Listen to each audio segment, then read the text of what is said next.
Yes, welcome to Bikes of Rye, and with me for the day is this 2022 Honda CB500X.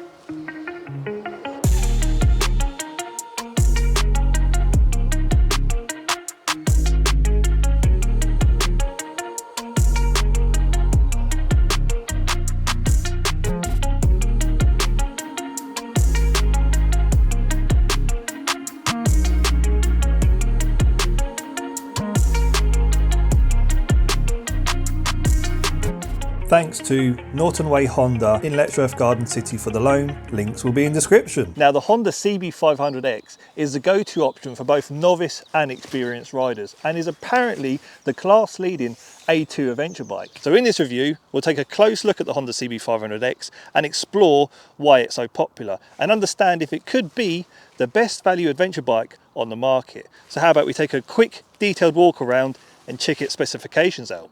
Okay, working from front to back, brakes are these 296mm discs with 2 piston calipers and ABS, and we have a large 19-inch front wheel. Front suspension, we have non-adjustable gold upside down forks from Showa. The headlight is LED, and this fly screen can be adjusted but only by undoing these bolts.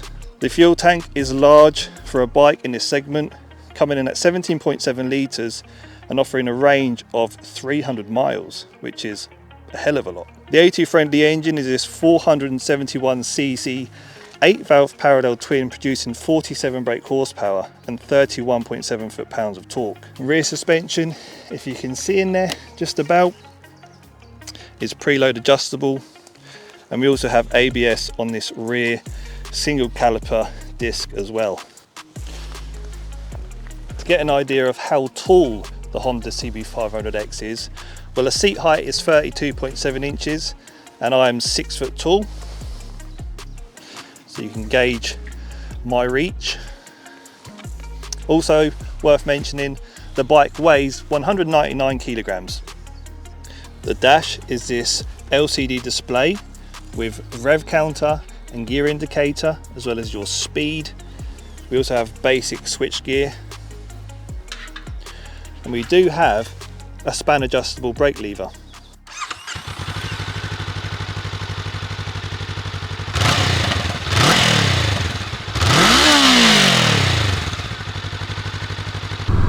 Okay, first impressions then.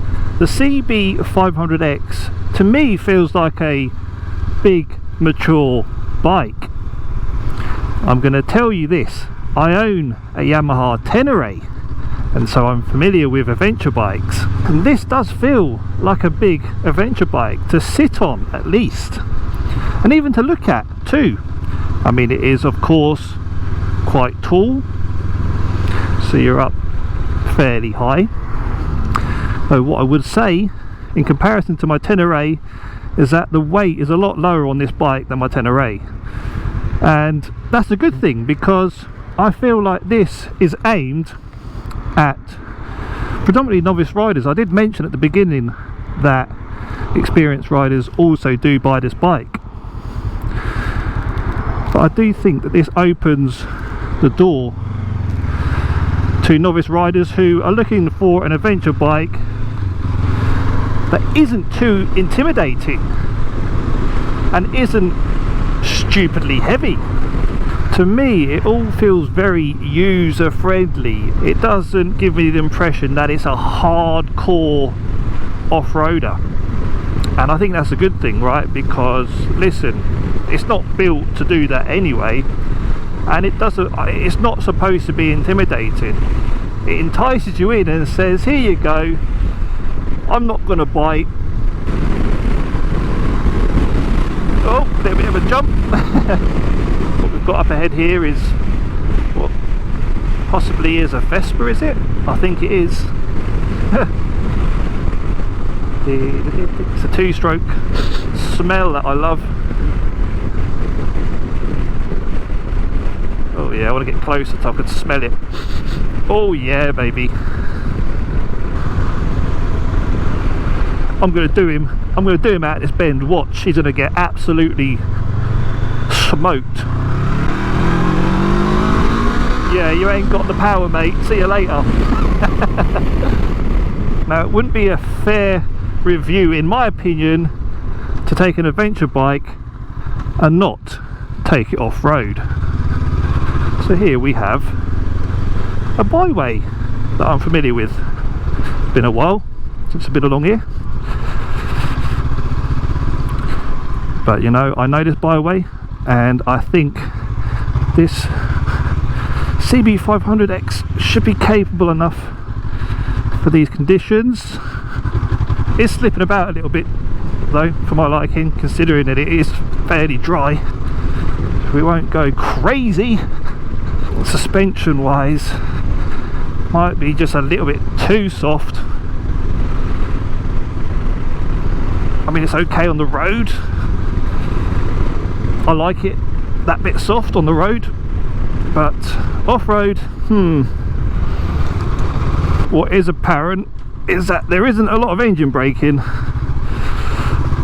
which sometimes is ideal off-road. We can't switch off the ABS either, which can be a little bit dangerous at times because it can interfere when you don't want it to. But as other rider aids go, it's a very basic machine. There's no traction control, there's no rider modes or throttle maps.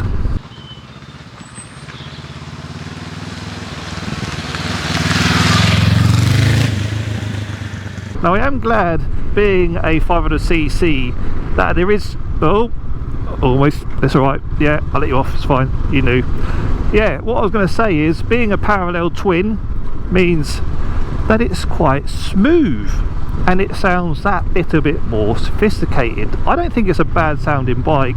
Some of its competitors, they're a single cylinder piston, and yeah, I'm not so keen. And so yeah, this just means that it's that little bit more refined. And now we've come to some slow moving town or city like traffic, we'll get an idea of how it fares. And you know, I have said it is very user friendly. You can be lazy with this bike, it's so easy to pull away, but you do have to be on top of the gearbox because it doesn't like to be too low of an RPM, and it could be chugging a little bit at times. But that aside, yeah, for an adventure bike, it feels like a big mature adventure bike, but it's not intimidating. Something I don't often comment on, and that is mirrors, because most of the time, well, they're pretty useless on bikes. However, I am going to compliment these ones because I can see so clearly out of them. They're large mirrors and they're not vibrating away. I can see cars so well behind me, but I don't have to maneuver myself much. I could just literally almost look out the corner of my eye, if you like. I don't have to maneuver my body to, oh, can I see? Oh, look, what's behind me? You know, what I am realizing is the more time I spend with this bike, is I'm sort of getting to appreciate or understand why it's so popular. I feel like I could do a ton of miles on it. It's a very comfortable bike indeed. Alright, what I would like to do for you is demonstrate the performance. So we've got national speed limit signs here. I'm in 4th gear, doing 30 mile an hour, down a very slight hill. So we're just going to do some roll-on performance here.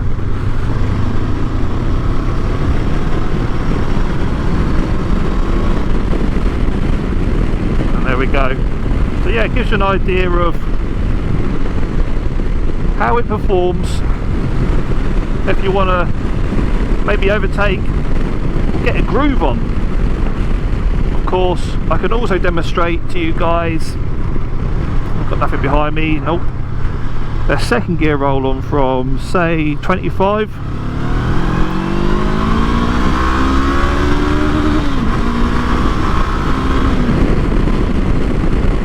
Doesn't feel that much quicker than just sitting in 4th gear, which goes to show you how it delivers its power.